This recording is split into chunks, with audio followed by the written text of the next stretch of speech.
Just getting set up, sending the beautiful Maya the link to join us.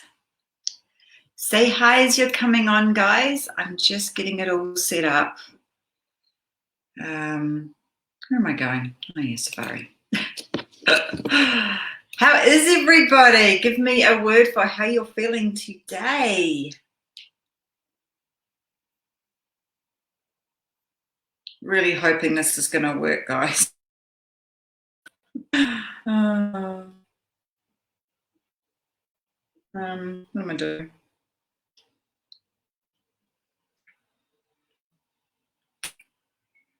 Go, that's first sorted out. Now let's go on and see, make sure I'm in the right place. It's all go, go, go, I tell ya. Here we go. Hey, Beck. Can you hear me okay, honey? How are you feeling today? Why is that like that? You usually have it slide this way. Just getting myself all sorted. Sorry if there's lots of noise. As you're coming on, say hi, guys. Cold and crampy. Who said that? Oh, it's actually a dress. So it's actually a little dress. It's actually a little summer dress. Good. Who said that? Oh, here we go. Messages are coming through now, so I can see who's actually talking to me. Thank you. Yeah, so it's a dress I got. It's even got a nice little back to it. See the back? I don't even know where I got it, actually. I'm not too sure. There's the beautiful Maya joining us. Now, fingers crossed, guys. Oops, she's looking good. Hey, gorgeous.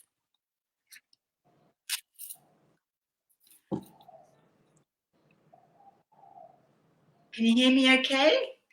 I can hear you great, Lisa.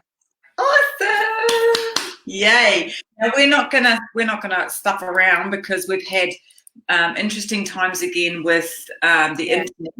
And let's just say we've done a lot of things from Maya's end to get it working. New phones, new location. So without further ado, as everybody's hopping on, say hi. Bex just said hi to you, Maya. And let us know what your current mood is. How are you feeling? What's coming up for you? We're really excited the next couple of days. And tomorrow, I was going to announce it soon, but we've actually got Maya's bringing in a special guest from Bali. So there's someone tomorrow that is going to join her that, oh my God, I'm so excited. It's going to be absolutely epic. So tomorrow's live, make sure you are watching it because this person or she is completely soul. Like they are soul. So it's going to be really exciting. So hey everybody who's coming on. We're going to get straight into it because the internet gods are going to be just magical for us for the next 40 minutes because we just know it. And as you know, today we're going through the soul, and the soul is just juicy. And this is everything else has come to this moment. So it's the body, the mind, the heart. Now it's the soul, which is the connector. So I'm going to pass it on to the beautiful Maya, and she's going to continue. Hi, everyone. Welcome. Yes, so we're going through the soul. Thanks, Lisa, for the introduction and just getting everyone a little bit updated on all of the things I've been doing in the background to make sure that this goes. So today we're going to be talking about the soul knows, a module about the soul in the context of this situation. And I see that some of you are feeling a bit caged and trapped with this lockdown. It's great to have you all coming in. And thanks for all of your compliments on the dresses and everything. I like Lisa's dress as well. It's very pretty. So the purpose of this module and the way we're going to look at things again is similar to the others. We've tried to keep everything in a structure that's easy to follow and that's familiar each time. So once again, We're going to define and identify the soul in the context of the situation. We will become curious and observant about the soul in the context of the situation. We will recognize any misalignment and disconnection, and we will connect with the soul of Mother Earth. So, so let's go ahead and jump right in and identify. Let's identify the soul. So I'll begin and just say that honestly, when Lisa and I were both tuning in on this, and we came up with like a clear idea of what collective and individual souls are like on this planet for humans. But in terms of really connecting with Mother Earth, her soul just feels complete, and her soul feels yeah, kind of like it doesn't have a whole lot to do with all of the transformations that we're going through or that we need to go through. So what I'd like to do, I just would like for you to start out, just everyone close your eyes. And I want you to imagine that you are a seed that has fallen to the earth.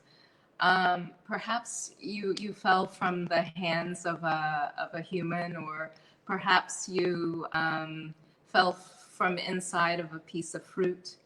And at any rate, now the seed has fallen down through into the soil because of all of those invisible caretakers and visible caretakers that have helped to open up the soil. Earthworms and ants and furry animals running around, rain, and you're this seed. So I've asked you to close your eyes because I want you to connect more with the seed. And as a seed buried in the soil, if there's there's a very strong and secure and intact shell that encompasses you, and it keeps you very safe, and it's very familiar. And as you're a seed that's very familiar, it's hard. Nothing can touch you. As a seed, nothing's interested in you. No insects, no worms. Everything just goes around you, and you are completely safe in this darkness, in this seed. And it rains, and it's dry. It's rainy season, it's dry season, I say in Bali. And then one day everything changes, and all of a sudden the hard shell starts to tremble.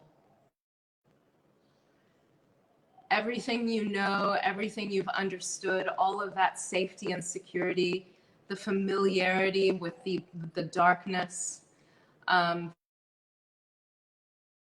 with the sounds that come and go around you,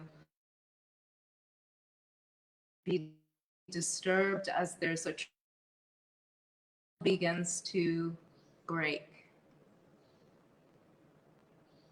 Now, as you surrender to this, you surrender to this with confidence, with grace, with an inner wisdom and a faith that everything will be fine. And all of a sudden, as this seed, you begin to transform and grow and press through the earth, perhaps even press through concrete or wiggle around other roots. But you break through and you come out to the light, and you begin to sprout leaves. And as time passes, you begin to grow stronger and stronger. And you can open your eyes now and see what's around you. See the garden around you, see the animals around you. And once again, all of these invisible entities that kept your sprout safe, as you grow and you blossom up into a full tree. You can pick whatever kind of tree you'd like.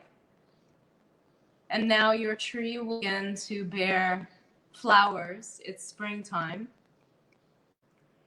and the flowers will begin to burst open and emit a beautiful perfume all around.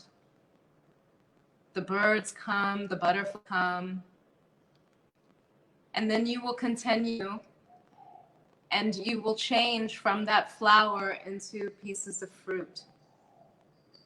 And your tree is populated by all these pieces of fruit. Okay, so this is one way that we can look at the soul and how the soul develops. How the soul develops from being a seed in the darkness, encompassed by darkness, encased and fully safe and secure, and then goes through enormous transformation to become something completely different, to become something that is self-sustained and nourishing, to something that is much more, what's the word, interdependent and giving, and really bursting into its final manifestation, its reason for living. Its reason for living to give beautiful flowers and perfume to the countryside or the farm or the pasture or whatever type, the field, whatever terrain you chose, and to bear fruit and to give fruit to all life around, whether that fruit is eaten by humans or birds or insects. But there's that self-realization with the fruit tree. Now, I'm going to give you a few more, another metaphor for the spirit. And before I do, I just want you to begin to connect with the different sectors of your life as we talk about the soul and the development of the soul and our connection to the soul. Where we'd like to guide you is how the soul is existing in the different sectors of your life, if you're more connected in one area or another. So for example, when I say the sectors of your life, what I mean is your work or your career is one section. Your health or fitness is another section. Your family or relationships. So that's 4 sections, yes? Work, career, family, relationships, and health, fitness. And then the 5th section I would call like self-realization. If you're actually really doing what it is that you're called to do in this life, if you feel you're really connected with and you're a place where you're allowed to connect with your passion and share that with others. So those are the 5 sectors that I'd like for you to really connect with. And I want to just get from all of you, make sure that you're all clear on those 5 sectors. So family, relationships, work or career, fitness and health, and then self-realization, being really connected with your passions. So just give us all some feedback on the feed to make sure that's all clear in terms of just like when we just want to break down the different parts of life. Yeah. And so now I'd like for you to continue. And again, I want you to close your eyes once again. And as you close your eyes this time, I want you to imagine that you're an egg. And this time as an egg, we'll see where we go. We're an egg that's been deposited on a leaf of a flowering bush. And we're on the underside of the leaf of the flowering bush and very, very tiny.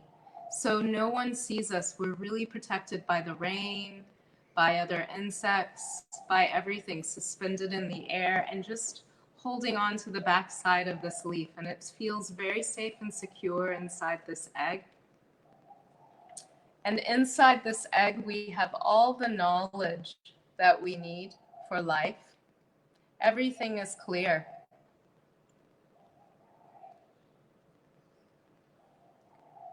Inside this egg, we possess all the strength that we need, all the wisdom that we need for the life. And we're just waiting in eagerness, readiness, enthusiasm. We are ready to break through and learn. And we know that we're equipped with all of the genetic information necessary for this long and transformational life.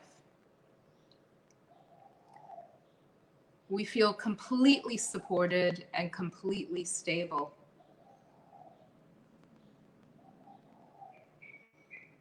Okay, and we begin to transform into larvae inside this egg. It feels a little odd. It's new. And we burst through this egg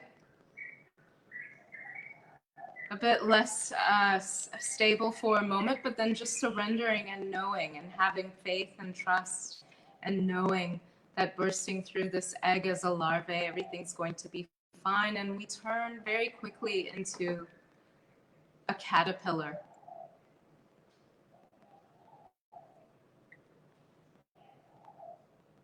And as we turn into this caterpillar,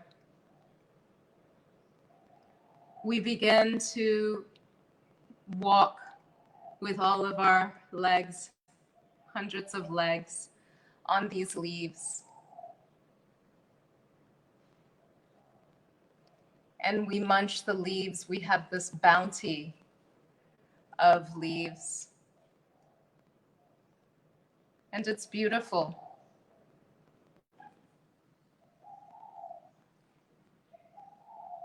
There's everything we need around us. We have all the things that we need, all the food. And we bring with us all the qualities from the egg and the larvae. We bring with us tenacity and strength and endurance, curiosity, and we add to it movement and exploration, courage, flexibility, and resolve.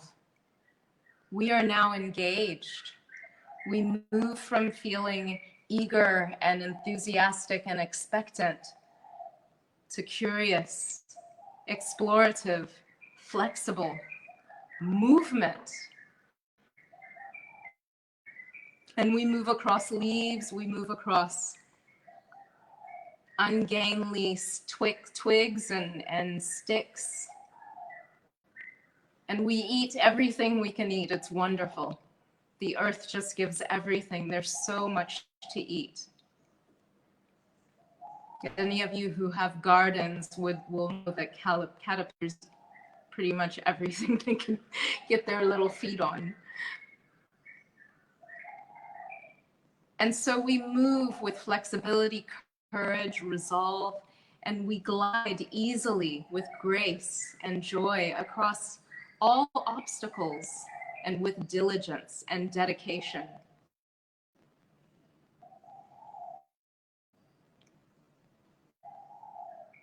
And we eat and eat and eat to a point where we become full and it's time for another transformation.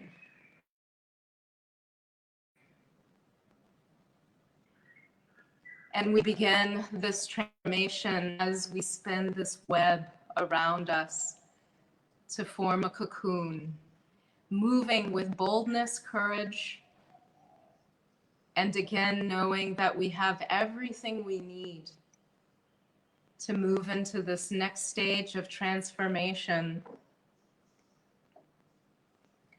We move into stillness and darkness of the chrysalis.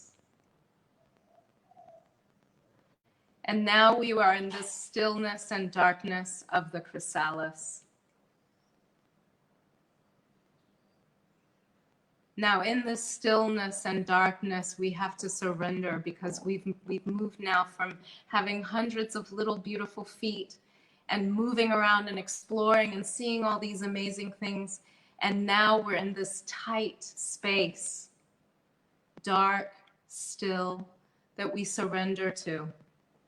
And we don't know how long this is going to take, but there is a wisdom and a strength and a trust and a receptivity, sensitivity, courage, and perseverance, knowing that whatever happens in this chrysalis is going to continue to support us. And so the body begins to change. And it begins this divine change from a caterpillar with these hundreds of legs and this limber body that can move across everything, walking along the earth, walking up and down the trees and along leaves and twigs and sticks, everything. And it's time, as the caterpillar begins to grow something out of its back, something less moist, less leggy, losing all of those legs and moving into just 6 legs or 4, and transforming into a butterfly that we finally break through this chrysalis. And oh my goodness, we can fly. So open your eyes as you break through this chrysalis and feel your wings spreading as you can fly. And you have this sense of gratitude and freedom. I'm getting chills as I as I speak this. It's actually quite moving for me. There's this full transformation to joy, grace, beauty, triumph, renewal, lights of being, transcendence. And oh my goodness, these wings that are strong enough to take you across continents, wings that are strong enough to take you across oceans. The monarch butterfly actually flies across the Atlantic Ocean each year. So what a transformation to move from an egg that is immobile and encased and stuck beneath a leaf to a caterpillar that glides and moves with agility and grace and ease over all these obstacles and eats absolutely everything. And then moving into the chrysalis, a space of darkness and stillness, tightness, and then bursting forth with these wings to fly.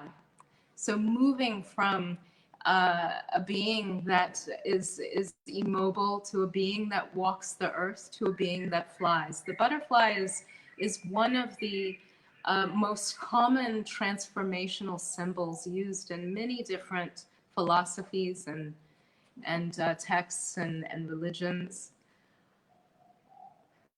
And so as you connect with this butterfly, with this idea of the soul, moving through these different stages, moving through the stage of an egg to a caterpillar, to a chrysalis, to a butterfly, and you connect with those areas in the different parts of your life, family, relationship, career, work, self-realization, health, fitness.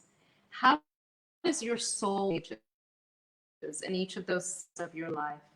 Do you feel that you're still in the state of, we can also go back to the other metaphor if you connect more to the seed and the sprout, the tree, the flower, the fruit.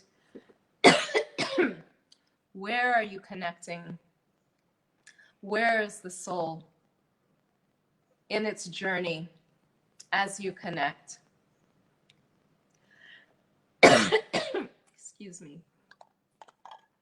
And so we want to become curious about the soul, become curious and observant about the soul in the context of this particular situation that we're in.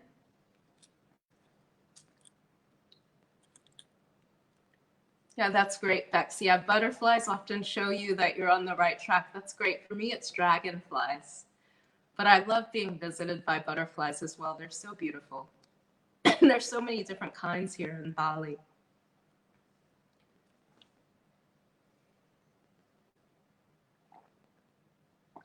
Can I get some feedback from you all? How was that?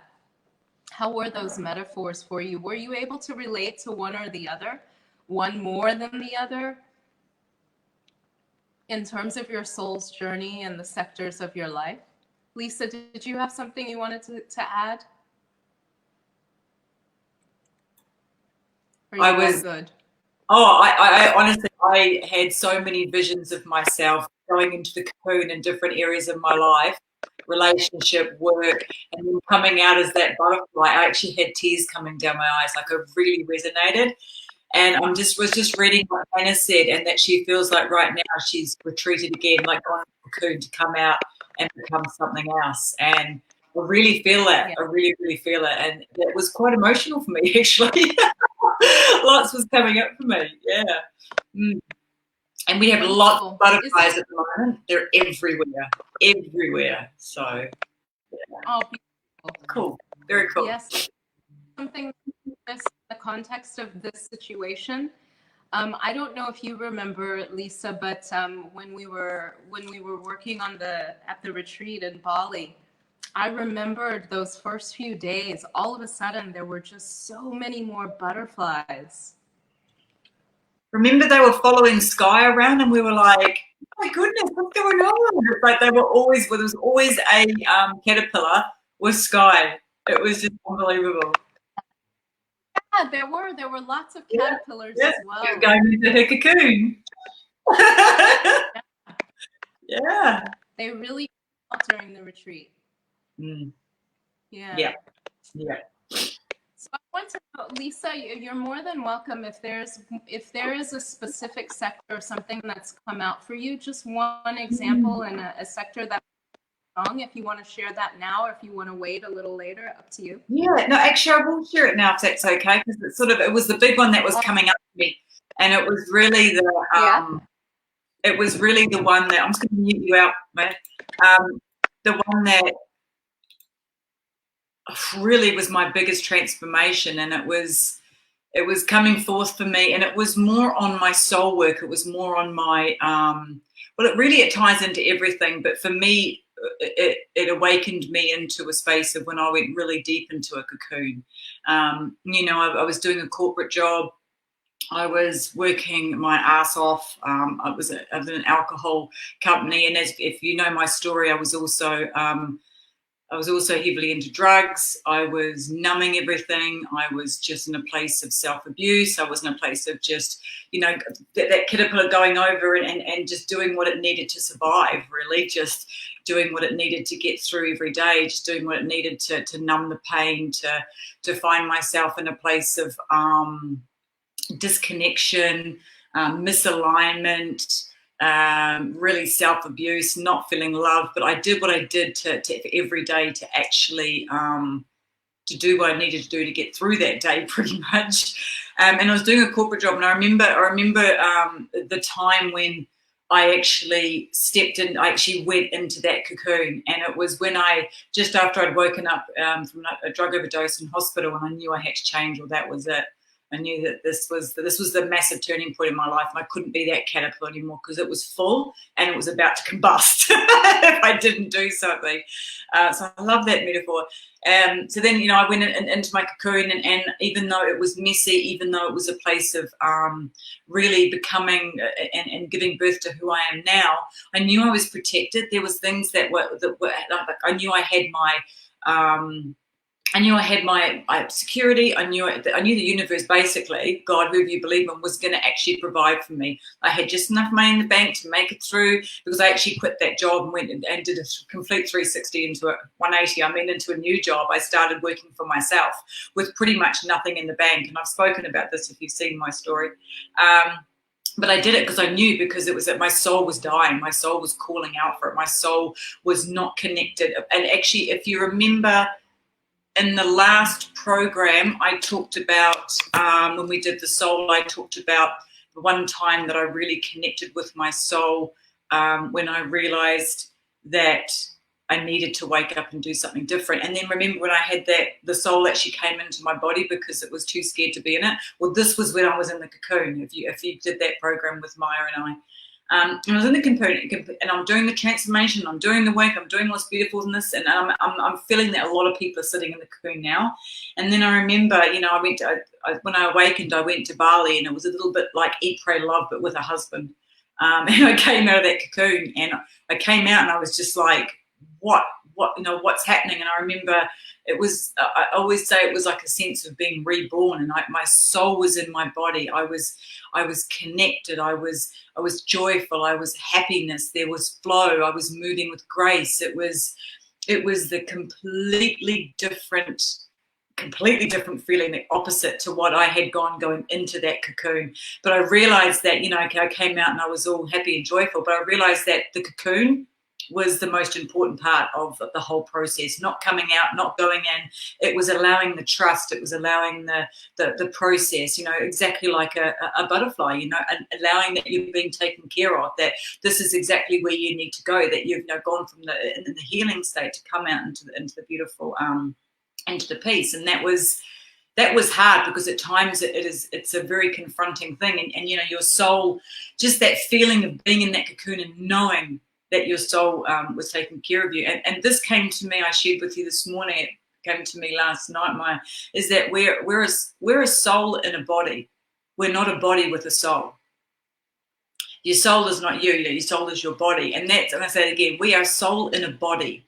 We're not a body with a soul. You know, we are soul. Our primary is our soul. We just happen to be carried around in this body. So when I really connected and allowed that process of awakening my soul, because she didn't want to be anywhere around me from years and years of abuse, it was a really beautiful thing. And when you were talking about the caterpillar cocoon, I was going through the process of that moment. And yeah, I just really wanted to share that. So thank you, Maya. Just unmute you. Yeah, yeah, thank you for that share, Lisa. That's really, I think that's really the acknowledging how the just are the egg, caterpillar, and or the seed. You're breaking up a little bit. I really resonates with me as well. It really resonates with important those stages are the beginning stages, not rushing to become a butterfly, not rushing to become a enormous fruit-bearing tree, but rather connecting with all the stages as you move into that. Yeah. Thanks, Bex, for your share. Work, cocoon, family, caterpillar, relationship, cocoon, health, caterpillar, passions, coming out of the cocoon. Great. Yeah. It's such a good metaphor, you know. You can really sit back, as you say, and take those four things and really look into where you are right now in every single one. And then I think that when you were talking, it allowed me to, I don't know about everybody else out there, but allowed me to understand the process that I'm in and be okay with where I am, and know that my soul is taking care of me, and know that Mother Earth is taking care of me, and know that I'm exactly where I need to be right now and what process it is, because the next part is like the butterfly, and it's just allow it, be okay with it. Thank you. Exactly, and that's where we move into understanding the intelligence behind the message of where you're at. And so that helps us to recognize and learn how to surrender once we begin to understand the message, the intelligence behind where the soul is at. And everything becomes more simple, a little bit easier to have faith, to surrender, to breathe, to trust.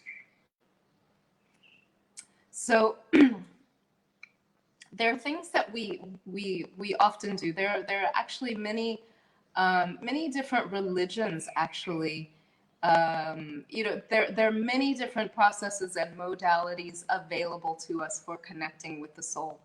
Many different ones. Many different martial arts, many different disciplines that are not martial. Uh, and what I'd like to speak about now is actually using something even more simple than a style of yoga or tai chi or meditation. What I'd like to speak with you about is something that many religions use, and that is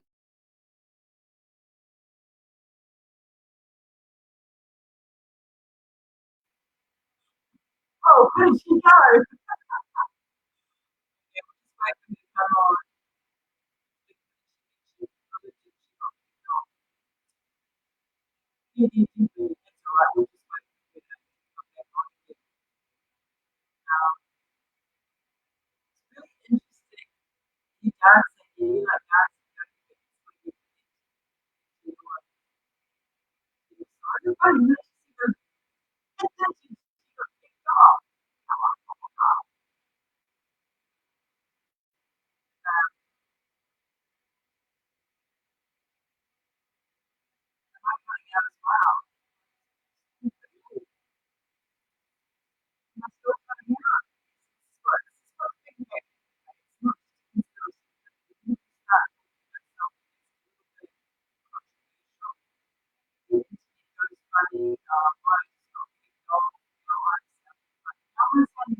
How's everybody finding this so far?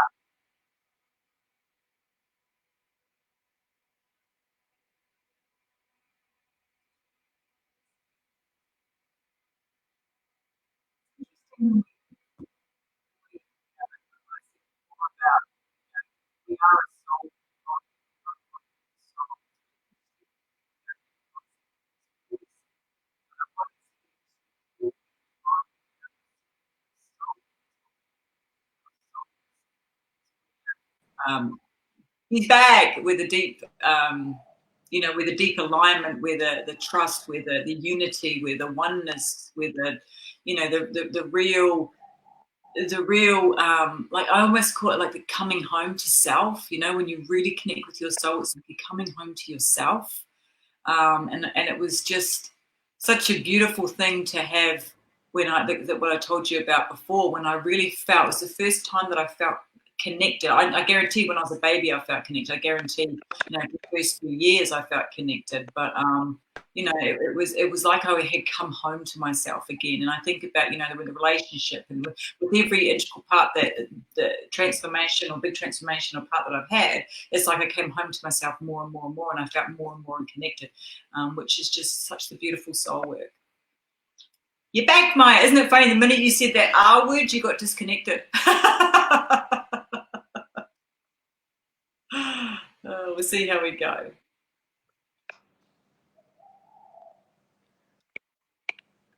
You there, babe? Go for it. The floor is yours, my darling.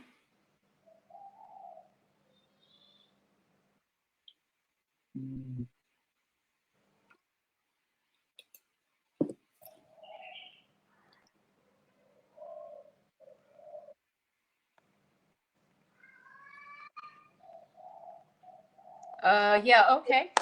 Just checking. So I was seeing that Bex was having trouble hearing and we'd lost connection. But for me, the stream is, I'm hearing everything really well.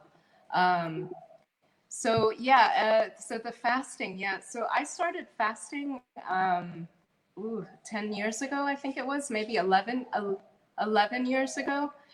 And when I started fasting, it actually wasn't, it still wasn't a common thing. So it helped me to know that other religions, many religions fast, use abstinence from food. And at the time, I really didn't see it as like I wasn't walking into it thinking I'm going to connect to my soul or something like that.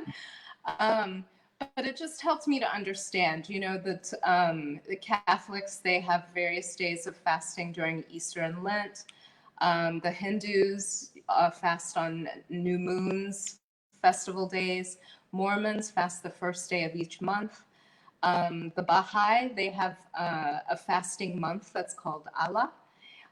Buddhists fast during the full moons and other celebratory days.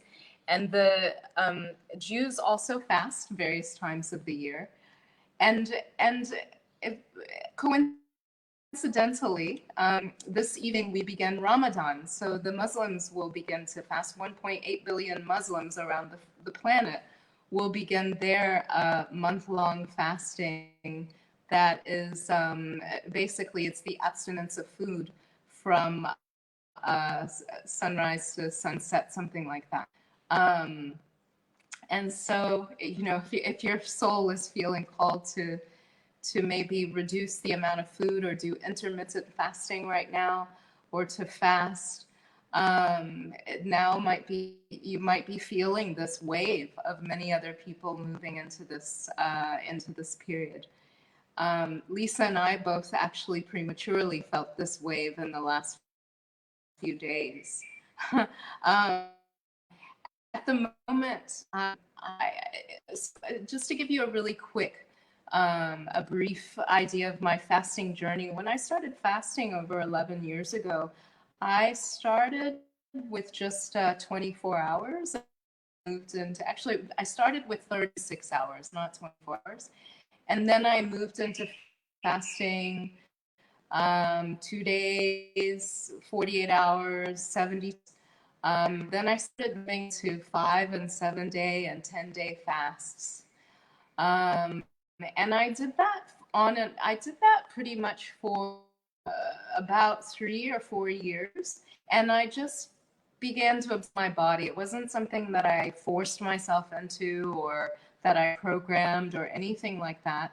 I was already doing intermittent fasting before I knew what that word, I'd never heard of the word actually until a couple of years ago.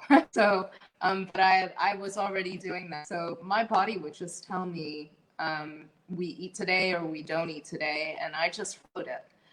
And I just, it was interesting. I learned from my yoga master never to become attached to what's going on during a fast. Sometimes the fasts are amazing, and I have boundless energy and clarity in my head, and I feel you know, really connected to everything and everyone. Sometimes I fast and I feel like I need to be in my cave, in my tree house, and away from everyone. I'm very sensitive, very emotional. So yeah, for me, the fasts are very, very different. I think it was about my 4th or 5th year of fasting that I needed to fast for medical reasons. And it was the first time that I fasted and I actually programmed it. I programmed a fast for 28 days of water only to eliminate a virus that I had caught that could not be cured by anything. And that was leaving me very overly fatigued, debilitated. I couldn't do my work. And after 5 months of it, I just couldn't take it anymore. And I decided to program this fast. So I did 28 days on water only, and the results were incredible. I would say they definitely took me on a very deep journey, very deep spiritual journey. And I journaled for it every day. I really programmed this for myself. So I created a retreat space for myself. I created journaling tasks for myself. I created daily activities for myself. I planned my break fast for an entire 3 months afterwards. And so, and I also planned all of the different therapies that I expected I would need during the fast as well. And the results from the fast, I had such, some days I had so much clarity, it was unbelievable, so much energy. And other days I was depleted. The end of the fast was actually the worst part, because that was the time when the virus, in addition to the virus, I had also many parasites that I didn't know about. I had all kinds of, besides virus, bacteria, just everything in my body. I would say the last, maybe the last 7 days, maybe the last 10 days, it just became really difficult for me, because it was like all of these additional entities that I'm and nourishing and supporting with my body were fighting to the death to stay with me. They were like, just eat something. Because we know, you buy the best organic food, and we love all of those fresh organic vegetables and fruits, and this is just one of the best host bodies we've been in. Our grandparents and great grandparents told us about all these other bodies, and wow, we hit the jackpot with you. We don't want to leave. And so really hell the last 10 days, and really had to rely on a support network to get me through those last 10 days. I was under a lot of physical pain. And the end result, though, was that I did eliminate finally all of the parasites. I'm going to tell you guys something really scary, but there was one day I had no idea. I must have had this thing in me for over a decade, but I actually released a tapeworm one day, and it must have been at least a meter long. I was just like, oh, I saw it. I was like, oh my God. And then there were many, many things I did. Yeah, I know, Lisa. I'm like, so that was like the biggest thing. But so when it was over, and it's funny, like humans, as I say this all the time in all of our retreats, the body is freaking incredible. It's amazing. We host all of these parasites. We host imbalances of bacteria, of microflora in the stomach, of what's that? It's not coming to me. It starts with the C. When we have excess, it's not coming to me right now. No, it's just not coming to me right now. But many people have an excess of this one particular thing in their stomachs. And usually what is promoting that, or a good sign that you have that, I'm sorry, when I think of it, I'll write it in the comment box. But a very good sign of having this excess is too many sugar cravings, processed food cravings, cravings in the middle of the night, grinding of the teeth, insomnia. I can't remember what it's called. I can't remember what it's called, because I have excess of it. It starts with the letter C. And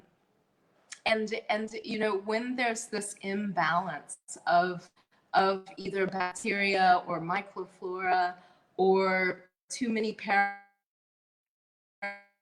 worms, I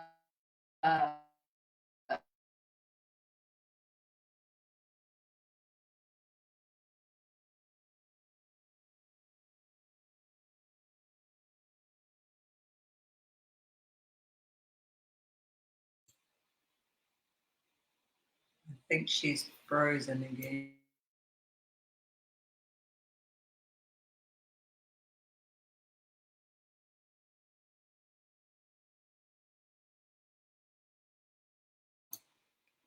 I think she might have frozen again. No, thank you, darling. Candida? Candida, is that how you say it? Candida, I see her right underneath you. I think she's frozen again. We'll just see if she comes back on. And she's actually, we've nearly finished. We've got about 5. Oh, she's just reconnecting. We've only got about 5 minutes to go, guys, so just hang there with us. My chair keeps going downwards. I'm back. Oh, he's back. Go. Okay. Just tell them we've only got 5 minutes So, yes, to go. Rhett, Just be with us. that's it, Rhett. Thanks for that. It's candida that I'm trying to think of. And, you know, candida is an important thing for us to have in our bodies. It does help regulate things. But when we become excessive in candida, it actually, this can be quite scary because it can really affect the mood, and people often become depressed with excess. And one of the primary reasons for this is that when it's actually time for us to die and for the body.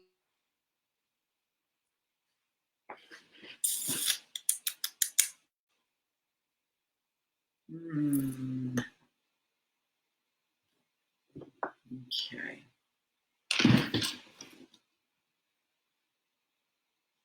I might just tell you, I've actually got another story that came to me that I might just tell you. And it's actually on fasting, which is what Maya's actually speaking about. And we'll just see if she comes unfrozen again or she goes in and out. What was I going to say? Sorry, I'm just reading the messages. So yeah, when I did a fasting, it was interesting that when Maya was talking about her fasting and just tying it back to connecting with your soul. Oh, hang on, she might be back. I'll share it anyway because then she can finish off. And you know, it was once again like that. For me, I did it about 2 months ago. Actually, you're back. Do you want to carry on? I want to try and get your internet for as long as it's going to be. You go. I'll share my story soon. Yeah. Okay. So speaking about candida and just the importance of keeping that in balance with the diet, amounts of candida are exactly what we need for when the body is ready to decompose. So that's actually, you know, one of the reasons why people who have excess candida can often be quite depressed. So yeah, Beck. So I'd love to give you some tips or mini guides on fasting. It's not something that I would do on a program like this, but it is something that I do guide people in personally, either with one-on-one coaching, or Lisa and I are actually developing fasting retreats coming soon. So we will be able to give you many more tips on that. What I'm doing right now, or what I began experimenting most recently, is dry fasting. Dry fasting is, you know, so there are many different types of fasting. I'm not going to get into this now.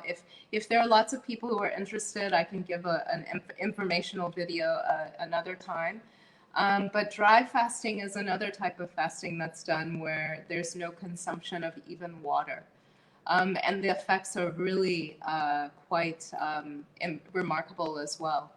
So, the reason I've brought up fasting with, yes, go ahead, Lisa. Right, just one thing. We're actually also about to release a program for the 4th of May that is going to go a little bit further into this sort of thing as well. So make sure you stay around for the last day if you really want to know more. It's going to be very expensive. Just wanted to say that. Yeah. And so, the reason I'm mentioning this fasting is, once again, there are many philosophies, many religions that use the abstinence of food to connect more deeply with the soul and connect with the sense of God, however how you to that individually. And the other reason I mention it is because I want to talk with you about mechanisms for coping, because as we move through these stages, whether we are an egg, a caterpillar, chrysalis, or the butterfly, or if we are the seed, the sprout, the tree, the flower, the fruit, at certain points the journey does become difficult. The journey, there are many trials and tribulations. There are moments where it's difficult to surrender. We don't want to surrender. There are parts of the journey that must be explored, uncovered, processed. And we may have different mechanisms for actually enduring that process. Now, generally, the general population comes up with coping strategies that are very familiar, that we all know. And a lot of those coping strategies are things that are destructive. So excess use of processed foods, drugs, alcohol, things that destroy the body, smoking, staying up excessively late every single night, computer games, shopping, workaholism. There are many different things that we do to cope. And those are, those are things that happen. It's, it's what happens. And those are what I like to call just coping strategies. And it's important to acknowledge that life can be hard. And particularly maybe in this situation, life is really hard. I think that on Facebook, I've seen a lot. I've seen, probably you all, it's shown up in your feed, someone's cut and paste another person's post that says, man, this quarantine has been great. I've run like 50, I've run every day. Now I'm up to 5Ks a day, and I've turned vegan, and I'm eating all these amazing foods, and I have excellent energy, and I'm this and I'm that, and I've changed this, and I've started a new business, and my hobby has been to my, and it's just all beautiful positive stuff. I joined a meditation course, meditate, everything. And then it says, I cut and paste this. And the reason I'm bringing this up is because I think that there have been different narratives circulating around this circumstance that we're in right now. And the narrative that has been quite dominant is one that this quarantine, the lockdown, is a great thing, and it's good for us, and see all the amazing things that you can do from it. And that's a narrative from a situation where if one is lucky enough to be in a family life that is safe and not abusive, to have a home life that at the time of the lockdown wasn't precarious or changing, to be in a relationship with someone who's from your own country, to have a job that will support you through the lockdown, or to have a husband or wife who will support you, whose income is stable and supports you through that lockdown, then yes, perhaps you're moving through this quarantine and you're able to, post a Facebook post like that, or talk about how great life has been during this period. Or maybe you're not, and maybe you've had to use some coping mechanisms, strategies, behaviors, and you're feeling a bit disappointed right now. And that's okay. It's important to recognize that these are just strategies that we learn through culture, we learn through our DNA, we learn through our social connections, to use these different types of strategies to get us through what is really hard, what is really stressful, what is really scary, what makes us anxious, makes us feel overwhelmed or bewildered or confused, or just like, what the hell is going on? I'm so uncertain. I don't know, if I'm going to be able to pay this mortgage, if my job will be there, if I can homeschool my child, whatever, if I have the energy for my child, whatever, or if I can stay with my spouse or my parents who are emotionally or physically abusive. So these are, there are a lot of other situations and circumstances that are going on. And if you are using any coping strategies during this situation, it's just important to identify them and see what you can do. Now, there's another type of coping strategies that I like to talk about, and they're sophisticated. these coping mechanisms are constructive.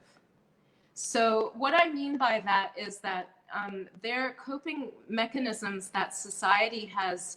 They look at us and they say, oh, wow, she meditates every day. She must be amazing. Or yoga every day, or Pilates every day, or Tai Chi every day, or she's a runner. Wow, she must really meditate when she runs, or she's really, she's really on top of her diet. Everything's plant-based, and she maybe has meat once a week or once a month, or she looks great. So these are these sophisticated coping mechanisms that we can employ to the point where it actually disconnects us from the soul, and it disconnects us from other people. It disconnects us from our relationships, it disconnects us from our families, and it actually thwarts our soul's movement. So those are what I like to call sophisticated coping mechanisms. And with those, they actually, it seems like they're speeding up the spiritual process, or it seems like they're creating they may definitely speed up a physical development, a fitness and health development, but they're actually coping strategies that are masking, processing emotions, processing past or present life experiences, processing relationships, family, career, work situations that are actually intolerable. So they're coping strategies that are sophisticated enough that we don't recognize that they're even coping strategies, but they trick us into thinking that they're good things.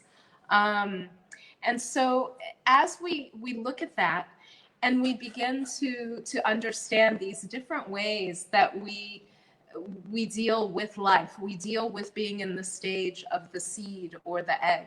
We deal with the stage of being the caterpillar or the sprout. We deal in the stage of being the chrysalis. How do we surrender, and how do we deal? Because we have these different things that come to us that create misalignment. We have these different circumstances that create disconnection, and they create this disconnection with the earth as well. They can give a sense of way deep in the surface, this uneasiness and this knowing that we're selling out, that we're not really being true to ourselves. We are committed to banality. We're committed to our boring jobs because they give us a sense of security. But behind that, we know that there's clarity in it. We know that they're not actually serving us completely. And we know that they are thwarting our chances to express our true passion. Another sophisticated coping mechanism can be perfectionism. Perfectionism keeps us from moving forward in what we want to do. We get stuck on perfecting a specific aspect or perfecting our understanding of a specific area. Workaholism can be another sophisticated coping mechanism where we're achieving and achieving and achieving, and everyone thinks, oh, she's great. She's really on top of things. And actually, we're using work to just avoid, once again, relationship issues, family issues, personal crisis. We may also we also experience disconnection and misalignment with this belief that we need to keep up materialistically with other people. We need to look a certain way. We need to possess certain things. We need to show ourselves in a certain way so that on the exterior, we're keeping up with what's expected of us. So this could be another idea of misalignment or disconnection. I'm wondering if any of this, yes, I can see perfectionism, it's coming up, this is connecting. So these are ways that can actually disconnect and misalign with the soul, where we have discord with Mother Earth, where things just really aren't fluid and clear. And for me, I brought up the fasting because for me, actually, at a certain point, fasting became a way for me to misalign and disconnect. And I remember when it happened, I'd gone through some very serious crisis, and and when it happened, I did what I did actually. It wasn't a fast; it was a juice cleanse, and I did a green juice detox cleanse, and it was really quite strong. And on the second or third day, I had my liter and a half of green juice, and I drank, like, I don't know, maybe I drank probably about 300 milliliters of it, and then I just vomited it all out. And luckily, I was walking on a hill in Bali, so it was okay. I was walking on the dragon's spine, Lisa, where we walked during the last retreat, and so I was able to move off the path, and I just was like, and so I felt my body reacting very strongly, and I just immediately stopped, and I was like, what's happening? I asked my body, what's going on? And it was just like, no more green juice, no more fasting, no more detoxing. You're covering up your grief, you're covering up your sadness, um, you're covering up your possibility to process what is happening with you. And you need to, I'm getting chills now. It's time for you to open up. It's time for you to witness the tragedy that you have just lived through. And this tragedy has cut you at the legs, and you need to just let go. And the tears, process the grief, process the pain, process the shock, process everything that's necessary to be real and witness yourself in this moment. And stop with the fasting, stop with the perfectionism, stop with trying to detox. There's nothing wrong with you. And just be, and just allow yourself to feel. So that's just a brief story I wanted to share with you in terms of my own spiritual development, my own journey. And what it was telling me is I really needed to stay in the chrysalis, and I really needed to surrender to that before I could burst through. Or in the stage of the seed, I really needed to commit and be connected with that darkness. And I really needed to understand that as the shell of that seed had broken, because my entire life changed. I mean, everything in my life changed at that moment. And I just didn't have that security and that feeling of safety and knowing. And, you know, remember when a few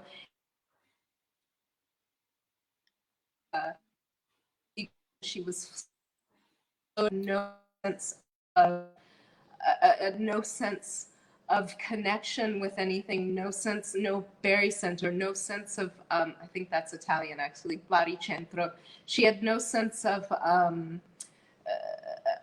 reference, and that's where I was at, and I was just too scared to process, too scared to move into grief, too scared to move into my shock and my disbelief and my utter pain. And so I was using fasting to bypass it, basically. So Lisa, do you want to jump in for a second? No? Okay.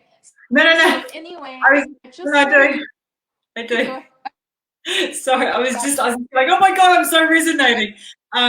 I actually, a couple of days ago, this so resonates for me because I was using and I shared this in a live a few days ago, I was using food to squash down my emotions. I was using food to not process what was happening. And it was just when you were talking, And I don't know, I imagine there's people going, oh my God, this is what I've been using lately, in the current situation that we're in, to not actually look at what we need to look at, and not to actually process what needs to be processed. It's processing it from a soul level. It may be a body reaction, but it's absolutely processing it from a soul level.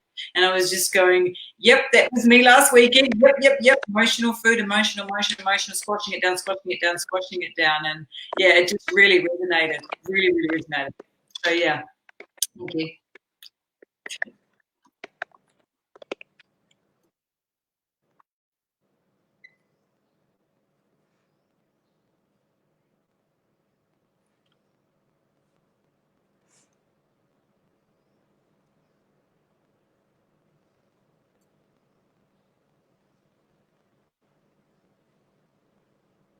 It's just a slight delay. Here she comes. Go. And for me, it's a pattern that I've had. I've done this repeatedly in life in so many different ways, especially with it's the way I use the body in terms of training, athletic training, and just many things where I just move into the state of total dedication and discipline, but it's to a point that it becomes too extreme, and it actually forms mechanistical. It's a sophisticated mechanism. It tricked me into believing, and everyone around me, no one thought that there was a problem, and I've had huge problems, but from the outside it doesn't look like it, because I'm so physically fit, or because I'm so, my skin is bright because I've detoxed the hell out of myself, or I'm calm and peaceful because I meditate every morning at 4 o'clock, or 40 minutes, or I'm doing pranayama every single, I'm like, or yoga every day, or tai chi every day, and everyone just looks at it and it's like, oh wow, I want to be just like that. Well, so it's important to look at all of these different things we do and just figure out, is this excessive?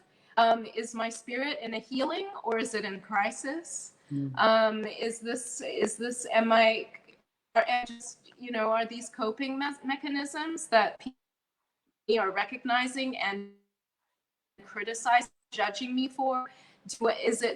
Can I just look at this without the criticism and the judgment and just see, oh, okay, I am having 3 glasses of wine a night, and I'm using that as a coping mechanism, something I need to look at and move away criticism, judgment, the shame of that, or whatever, or if it is a coping mechanism that looks great on the surface.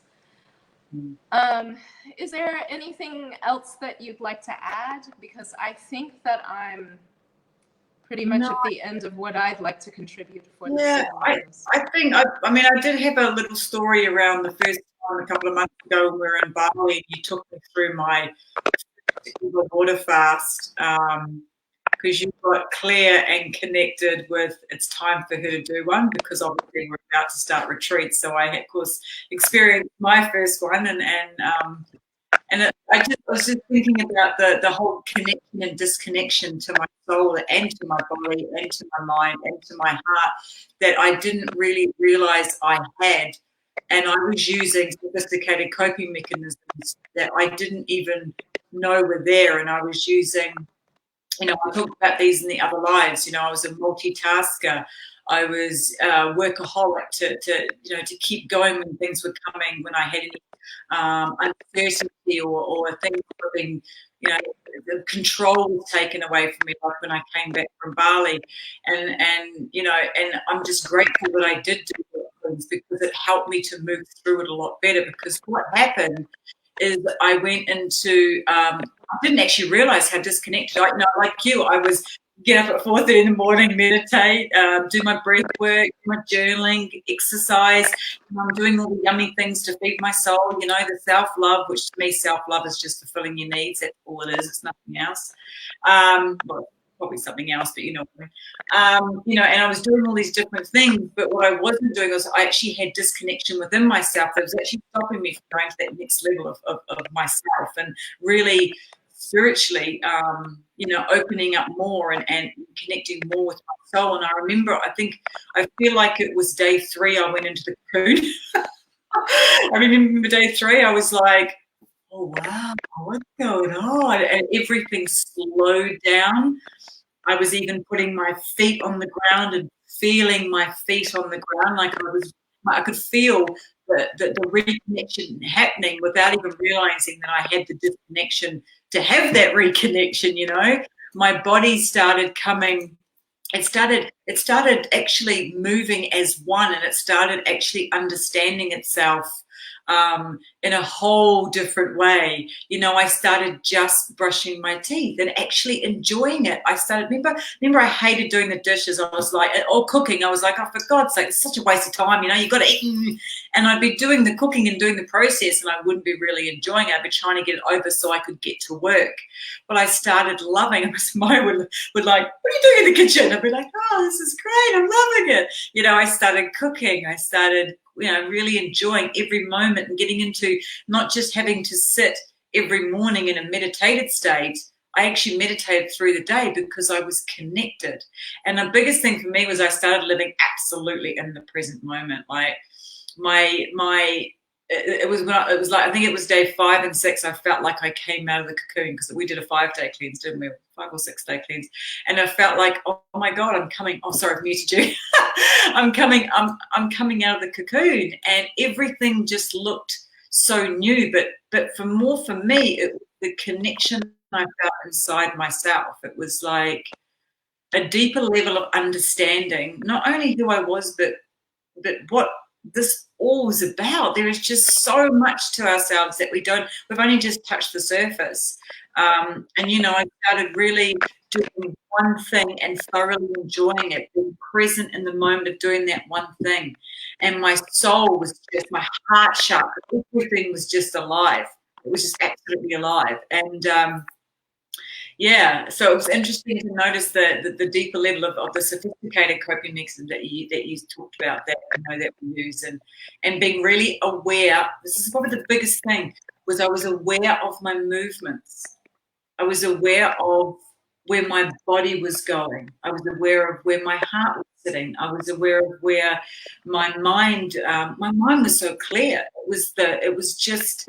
It was amazing. It was probably one of the most profound experiences. It probably is the most profound experience of my life, doing that fast. And now, and then Maya brought me out of it, because there's like, you don't just come out of it and then start eating. There's a beautiful way and the other thing was, I knew what was happening in my body, because okay, so now you're going through a cellular regeneration. I'm like, cool, okay, great, how does it feel? And I would feel into it. And then as I was coming out, I was getting the deep knowledge of understanding what was happening with me. So that was probably why it was so profound, because I had someone to actually take me through it, instead of just going and doing a 3 to 5 day water fast and going, oh, well, that was interesting. No, that needs some fruit.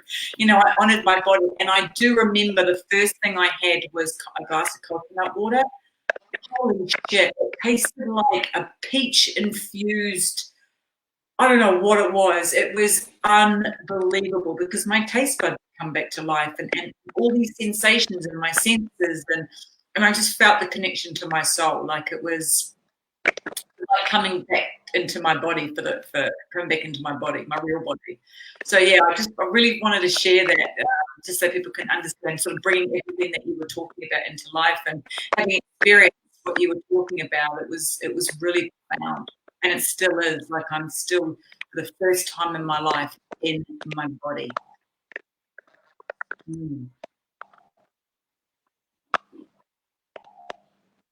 Just a little bit delayed, so we'll Yes. just yeah. Yes, Lisa. And so, what Lisa's describing, again, traditions, many philosophies throughout millennium have noticed, is that abstinence from food, different fasting programs can help to achieve the silence, and help to move us to a deeper state of. So I your share. I think also Another thing that comes out for me as you share, Lisa, as well, is that fasting, and Bex was asking, not Bex, who was asking, Bex was asking for some tips. And the important thing is, it's when I took Lisa on this fast, I really guided her through everything. So even this, as she describes her experience with the coconut water, that was guided. It wasn't something that she just broke her fast, drank some coconut water, and had all of these, epiphanies or whatever. But I guided her to make sure that she was able to, to connect and to understand what was happening for her in these experiences. And so, some things and to see, and what we teach in our work, teach on our retreats, and why we with this name, mind, body, soul. And so anyway, that'll be another conversation. Lisa knows what I'm going to say about mind, body, soul, the sacred connection. But what we teach about mind, body, soul is that we are the mind, we are the body, we are the soul. There is a sacred connection between all three parts of us, all three parts of this identity in us. And when we start using coping mechanisms, we tend to dampen the experience and the power and the strength of the body, for example, or the mind, with drugs, alcohol, partying, staying late, people who are not good, who are damaging for us. When we use sophisticated coping strategies, we tend to mess around with the connection with the soul, or the connection with the connection with the mind and the actual passion. We tend to, just create an imbalance, and what we teach in our retreats and our workshops is that the mind is just as important as the body is just as important as the soul is just as important as them. It's this relationship between all three. It isn't that one of us has precedence over, but instead that develop in a balanced state for all. So if, as we went through these modules, if there's any crisis or state of healing in the mind, body, the soul, what we want to do is find the in each of these sectors. So, and Lisa and I, of course, we want to help you do that. Now, we're going to help you do that today with another meditation and some light language, the language of Earth. So we'll go ahead and end this course here, because it's been on quite some time. Really love connecting with you all. Really, really. And we'll begin. Now, Lisa, at the beginning of the call, she mentioned that we're going to have a surprise guest tomorrow. And that's all I'm going to say. So I hope you tune in tomorrow. We're going to have a surprise guest. That's it. See, she's a lot harder than me. And get yourself. Lisa's ready. So go ahead and get yourself to a comfortable position, whether you're seated or lying down. And I want you to focus on the breath. Focus on your breathing. Focus on your inhalation and exhalation. And allow all of the muscles in your face to release. So feel into the mandibular joint. And you can even wiggle it a bit. And allow your mouth to release. Allow all of your facial muscles to release. Like Lisa, you can move your neck as well. And as you exhale, release the jaw, release the teeth, release the neck, and release the eyes. And let your eyes naturally close with your exhalation. And drop down to the belly as you exhale, and feel the belly empty. with your exhalations. As you drop down into the belly and into the lower abdomen, feel the release. And once again, I'd like for you to connect with these threads of light that extend down from the sitting bones and the bone, down from the soles of the feet and the chakras in your hand, and extend down through the foundation of wherever you are, through the heart, into the softer soil, beyond roots and stones, friendly insects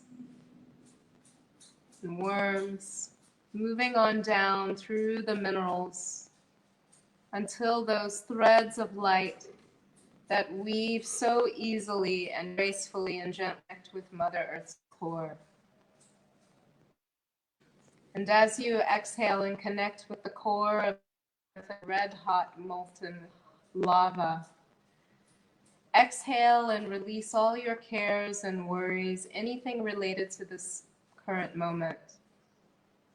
Exhale and release any dis-ease. Exhale and release your concerns. Exhale and release any and all that is not related to this present moment. Release them down through these threads of light that extend into the intelligence of Mother Earth at her core, where she takes it and recycles it into an energy form much more useful. And as you connect with Mother Earth's core, open your heart, open your soul, open your mind, open your body to the language of the earth.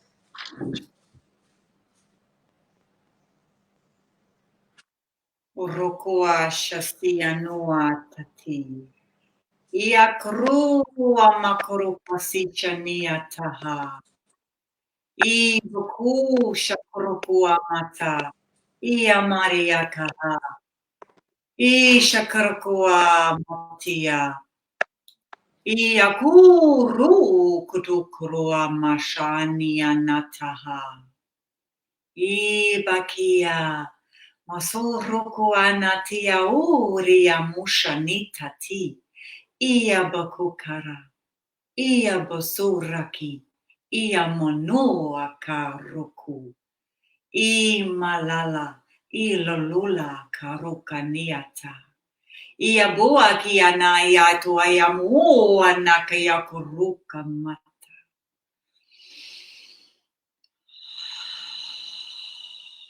Ishania na yako ayamuana tia ruku anatakorua. Ia maya no ayakoa. Isharua katia. Ia moa katia matuka rikaki. Ia shata. Ibakia maka horuana. Ia kaya unayamu mataha. Ishakuku anatia.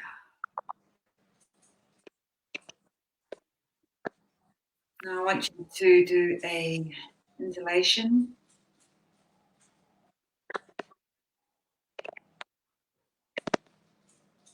And as you inhale deeply, draw from Mother Earth all of her wisdom, her intelligence, and strength. From her this abundant and infinite source of energy. Fill yourselves up with light, connecting with Mother Earth, source of wisdom, nourishment, security, safety, all the knowledge you need. Draw it up into you through the tailbone, through the sitting bones, through the sacral spine. Move it on up, the lumbar spine, the thoracic spine, up through the neck, all the way up into the head to reach the crown of the head.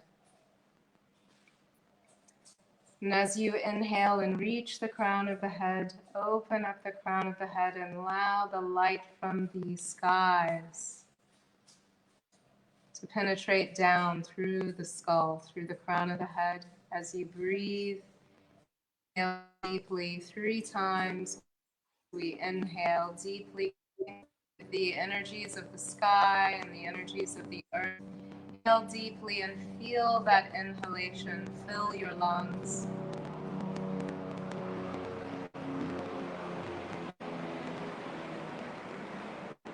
Inhale deeply and feel that inhalation fill your armpits and your chest.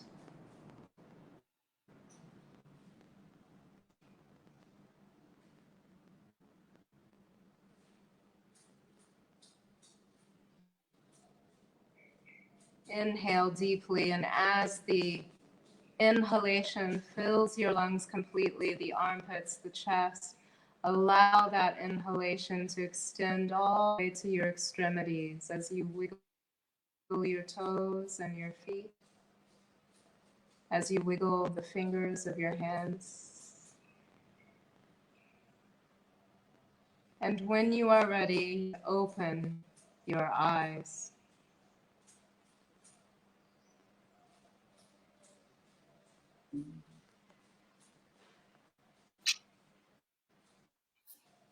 Yummy, yummy, yummy. I've got some real heart stuff going on there. Whew. It's like the soul of Mother Earth opened up and welcomed us. It was really beautiful. It was just channeled through, by the way. I just wanted to share that. It was yummy. So we're going to end that now. I don't know who we were kidding when we thought we could do these beautiful things at under 40 minutes, because it's just all flowing what's coming out. So I'm really, really excited. If you're watching the replay, we'd love to know how that all came through for you. And I will post the tasks in the group now for you. And tomorrow, it's at the same time. Is it the same time tomorrow, or is it later?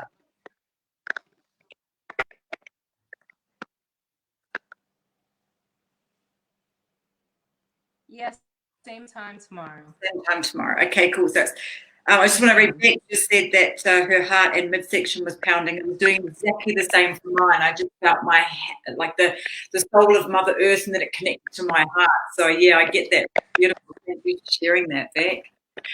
So I will post in the group now, and we will see Maya and her special guest.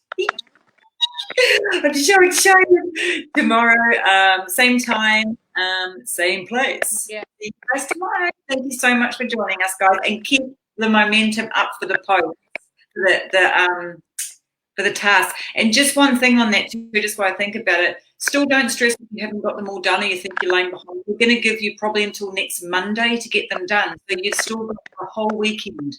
And really, even though it's been going on for 2 weeks, there's probably only about 8 tasks to do. So it's only 8 posts, guys. So, and don't forget there's $10,000 worth of prizes.